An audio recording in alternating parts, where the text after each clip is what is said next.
সে কি কেন?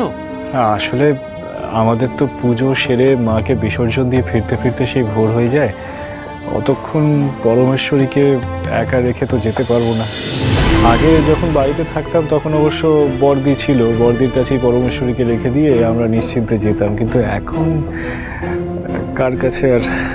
আরে বাবা, দিদি নেই তো কি হয়েছে, দাদা তো আছে। হ্যাঁ, আজ থেকে আমি ওকে সামলাবো, আমি পরমেশ্বরীকে সামলাবো। হ্যাঁ। না না, তা কি করে হয়? কেন হয় না? ও তোমরা বোধহয় ভাবছো যে কি করে পারবো। হ্যাঁ, আরে কোনো সমস্যা হবে না, আমি খুব পারবো। হ্যাঁ, দাঁড়াও দাঁড়াও দাঁড়াও, একদম চিন্তা করো না। এই দেখ,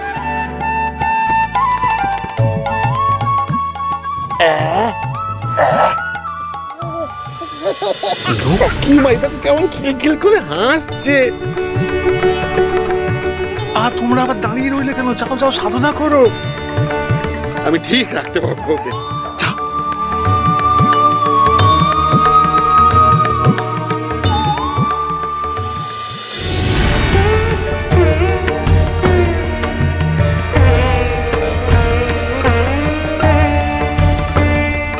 काली काली काली महाकाली, काली के पाप हारने वाले।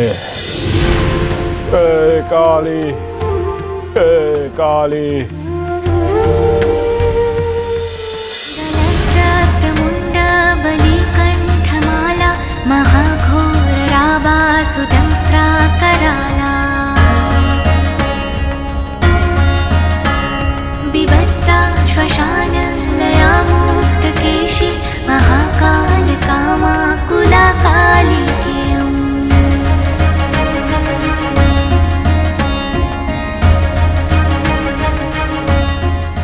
জয় মা, জয় মা মারে, সকলের ভালো করিস রে মা।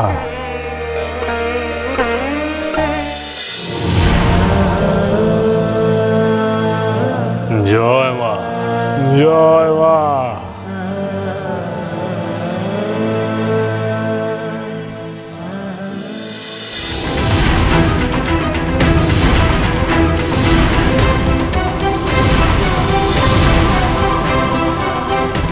দাদা, কেউ না দাদা, দাদা, দাদা, না দাদা, দাদা, কি হলো? আমি মায়ের সাধনাতে বসে এমন দেখলাম। কেন কেন দেখলাম এমন?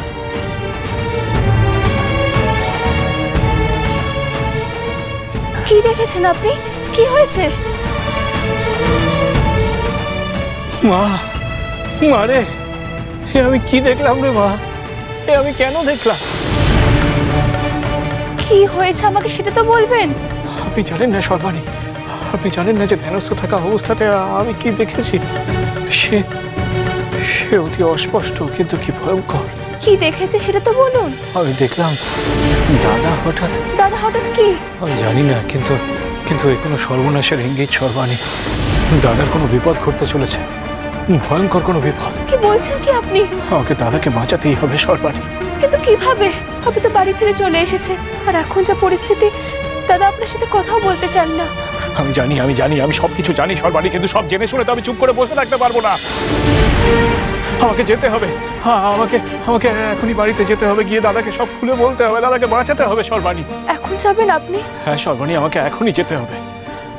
আর একটু পরেই তো ভোর হবে, আর মায়ের পুজো তো সম্পন্ন হয়েছে।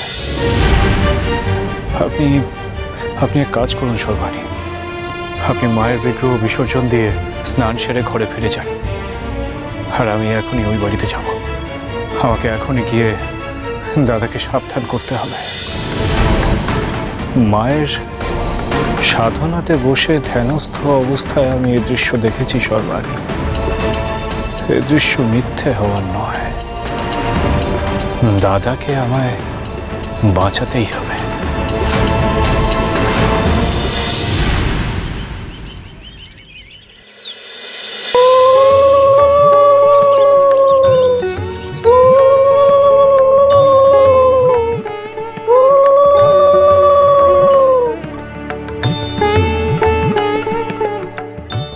মা ভালো মা?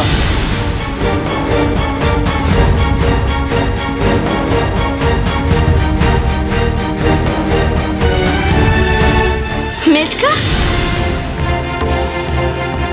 এ কি মেজ ঠাকুরপো তুমি এখানে?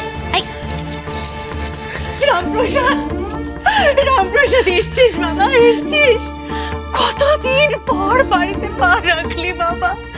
তুই তুই ভালো আছিস তো বাবা? ভালো আছিস তো? বাইরে কেন দাঁড়িয়ে রইলি? ভেতরে আয়, ভেতরে আয় না বাবা। আয় বাবা, আয় ভেতরে আয়। ও বিশ্বনাথ, বিশ্বনাথ যা তোর বাবাকে বন্ধ ঘর থেকে তাড়াতাড়ি ডেকে নিয়ে আয়।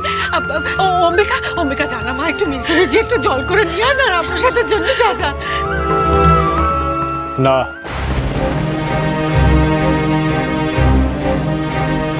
সেসবের কোনো প্রয়োজন নেই।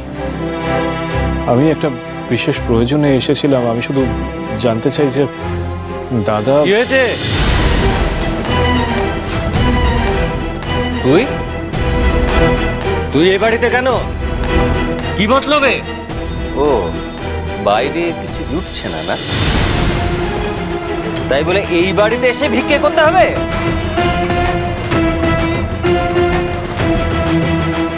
না দাদা, আমি আমার জন্য আসিনি। আমি কেবল তোমাকে একটা গুরুত্বপূর্ণ কথা বলতে এসেছিলাম। দাদা, আমি কেবল এটাই বলতে চাই যে তুমি আজ বাড়ি থেকে কোথাও বেরিও না। কি এবার কি কথা? আমি বাড়ি থেকে বেরোবো না কেন? দাদা, আমার মনে হচ্ছে যে আজ তোমার কপালে একটা খুব বড় ফাঁড়া আছে। এতই বড় সেই ফাঁড়া যে তোমার প্রাণহানি পর্যন্ত হতে পারে। তাই আজ তুমি বাড়ি থেকে বেরিও না দাদা। কি বলছিস তুই রামপ্রসাদ? এ আবার কি? তুমি বাড়ি থেকে বেরিয়ে গিয়ে টুকটাক করে আমাদের ভয় দেখাবে নাকি? না বৌঠান, বিশ্বাস করো, আমি কেন তোমাদেরকে ভয় দেখাবো? মা আমাকে ইঙ্গিত দিয়েছেন যে যে দাদার কোনো একটা গুরুতর বিপদ হতে পারে। আমি তাই ছুটে এলাম তোমাদেরকে জানানোর জন্য। দাদা, আজকের দিনটা না হয় তুমি বেরিও না। এসব তুই কি বলছিস বাবা রামপ্রসাদ? নিধি, ও নিধি, তাহলে আজ আর তোর বাড়ি থেকে বেরোনোর দরকার নেই বাবা। তুমি থামো তো মা, ওর কথা আমি শুনবো কেন? আর ও কে যে ওর কথা আমাকে শুনতে হবে? বাড়ি থেকে বেরিয়ে বর্দা, বর্দা, মেজদা যখন এতবার করে বলছে তাহলে আজকে বাড়ির বাইরে নাই বা গেলে ক্ষতি কি? হ্যাঁ, একটা দিনই তো, এমনিতেও তো তোমার আজকে বাইরে বেরোনো নেই। রোগী এলে বৈদ্য ঘরে তার চিকিৎসা করবে। আজ আর বাড়ি থেকে বেরিও না। হ্যাঁ নিধি, রামপ্রসাদ যখন বলছে তখন ওর কথাটা শোন না বাবা। ও নিধি, নিধি বলছে যখন কথা শোন বাবা, আজকে বাড়ির বাইরে তুই যাস না। দাদা, দাদা, আমার কথাটা একবার শোনো দাদা। আমি হাত জোর করে নিজের অন্তর থেকে তোমাকে মিনতি করছি দাদা। আজকের দিনটা তুমি বাড়ি থেকে বেরিও না। আজকে বাড়ি থেকে বেরোলে তোমার বিপদ হতে পারে। আজ খুবই কথা। বেরিয়ে যা তো বাড়ি থেকে। বেরো, বেরো বাড়ি থেকে, যা, যা।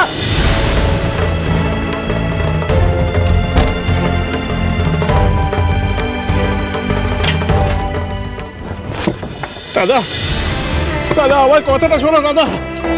দাদা, একবার দরজাটা খোলো দাদা, আমার কথাটা শোনো দাদা।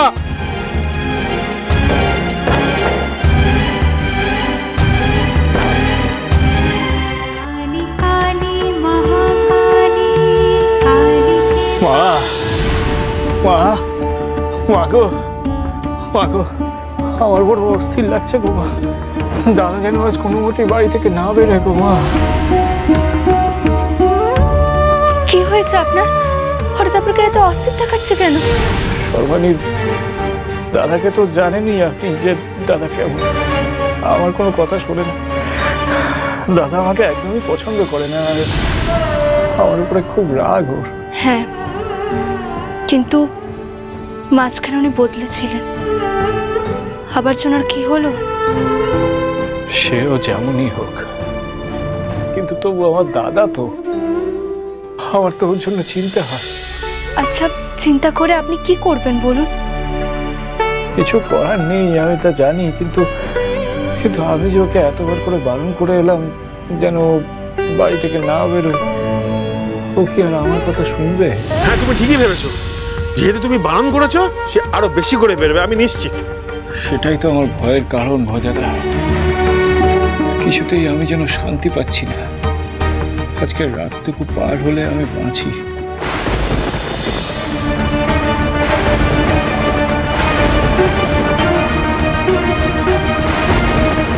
অসময়ে দুর্যোগ শুরু হলো কেন?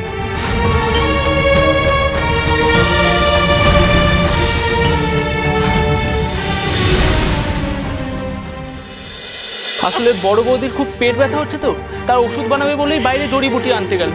তোর এই বিপদের আশঙ্কা যদি সত্যি হয় কি হবে এবার বল না বাবা। আর এই দুর্যোগের মধ্যে সেটা হওয়া তো অস্বাভাবিক কিছু নয়। দাদার আজ পদে পদে বিপদ আছে বাবা। আধারে কোথাও যাস না, বিপদ হতে পারে। আমি কারোর কথা শুনবো না, তোমার কথাও না, আর রামপ্রসাদের কথা আমি শুনবো না। বড়দা